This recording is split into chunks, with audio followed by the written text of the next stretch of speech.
Alrighty, third grade. So we're going to be starting our next project. It's going to be on paper quilling. I like to do this project before we dive into harder things like clay or sculpture because it really gets your brain flowing and creativity moving. So think about some ideas you want to create.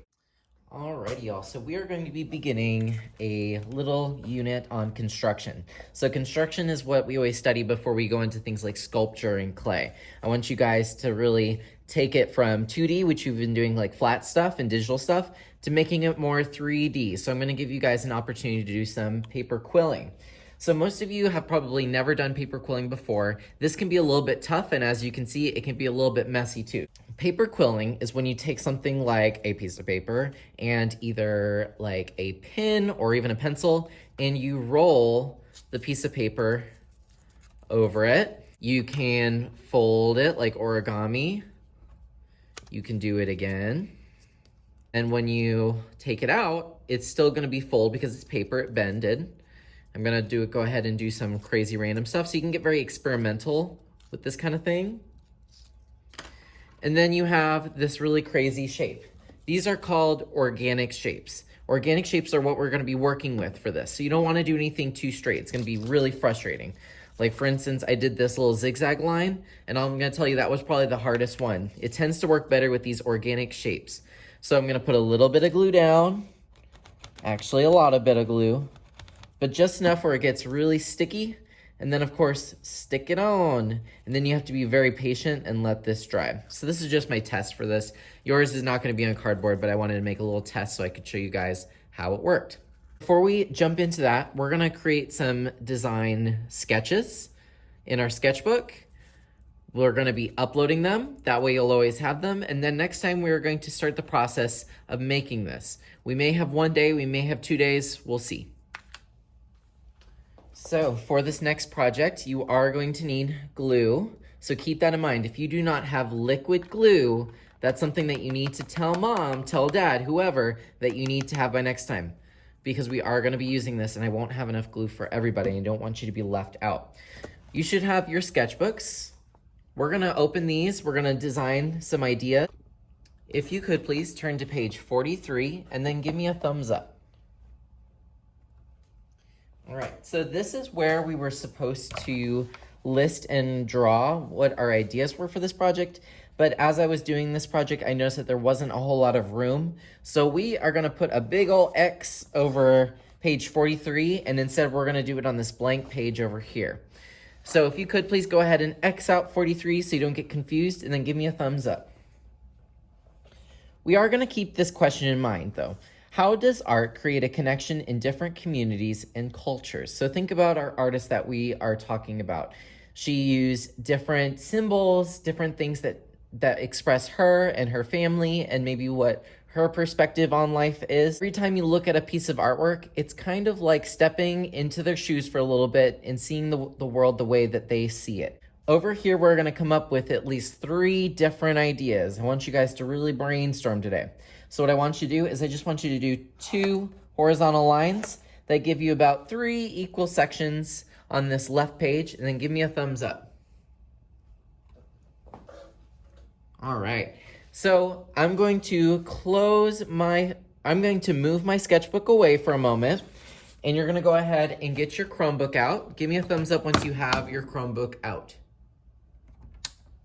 All right, so we are gonna do a little bit of Googling. So you guys are going to open up a new tab. We're not gonna go to Google Classroom or anything. We're gonna open up a new tab, and I want you to type in on this Google page, paper quilling. That can be really hard to spell. So I'm gonna keep this on the board, but go ahead and type in paper quilling and give me a thumbs up once you've Googled it so I can see your images. All right. So what I want you to do is I just want you to scan this. Obviously, there's some really hard ones. You guys are not going to be able to do things like this unless you try really hard. I'm gonna tell you that you're gonna be brokenhearted. But you can do really organic spirally shapes. Flowers, butterflies might be easy for you to do. Don't fall in love with the hard stuff like this bunny. Like that is gonna be super hard for you to do. I don't know how you were gonna do that. It's gonna be really hard, especially your first time, So think simple, think easy. But we're doing this Google so you can see the different organic shapes that you can create. It doesn't have to necessarily be anything. Like this person did a whale, but does yours have to be a whale? No, it can be just crazy random lines and shapes. In fact, I'm going to add abstract to my Google search. So I'm going to do paper quilling abstract. I'm going to press enter again. And look, this person just did abstract shapes. What I want you to do is I want you guys to spend about 7 minutes. I'll set a 7-minute timer, and you guys are going to come up with some ideas. Now, here's what I want you to keep in mind.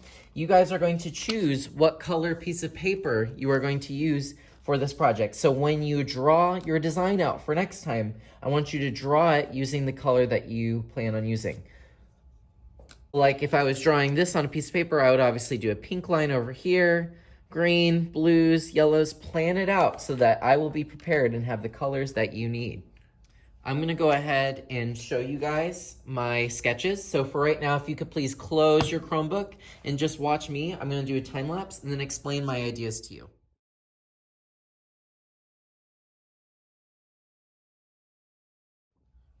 All right, here's what I came up with. It took me about 7 minutes. You are just using your markers, crayons, colored pencils, whatever you wanna use, and you're using only organic lines. So like I said, here are some examples minus the zigzag. You can certainly do some straight lines, but I'm just telling you right now, it was the hardest thing. That are easier are the curly ones. This one's an S, this one's a circle. You can do wider ones. So I did a flower. I used red on the outside of the flower. What that means is once I have it glued down, I'm going to take another color and go around it and glue it. So you can do things like that. That is possible. That might be a little bit hard. So that's my first idea. My second idea is just totally random. I'm just doing different spirals. Some are small and some are longer. And then my third one is just this heart. This might be the hardest one of all, but I will come up with 3 different ideas. I'm gonna give you guys 7 minutes to brainstorm, and then we're gonna do a little bit game to help you guys narrow it down to which one you wanna do. So try hard, come up with 3 different ideas, and then we'll move on. All right, it's been 7 minutes. Hopefully you have at least 1 or 2 different ideas, preferably 3. Now what you're gonna do is you're going to find the sticky note that I put on your table. You're gonna take your marker, crayon, color pencil, whatever it is, write your name on it. So I'm gonna write Mr. Boatfield because that's what y'all call me. But if you could go ahead and write your name on it, please, for me, and then give me a thumbs up so I know that we're ready. Okay, we are gonna play a little bit of musical art chairs. You're going to take this piece of paper with you. You're gonna be walking around the room. When the music stops, you're going to hopefully end up at someone new's table. And without touching their artwork, you are going to put your sticky note on the one that you think that they should do. It doesn't mean that they have to do it. So when you come back to your table and you see someone else's sticky note and which one they kind of voted on, you don't have to follow their directions. That's just the one that they liked the most. So it might help you narrow it down. Remember, you're gonna be walking around the room, you'll push in your chair. When the music stops, you're gonna go to the nearest sketchbook without touching their stuff and put your sticky note on the one that you think that they should do. And then we're gonna take a picture of this for our portfolio. Let's go ahead and start. All right, so I'm all lonely in the school, so I just voted on the heart one. I think that one's gonna be my favorite.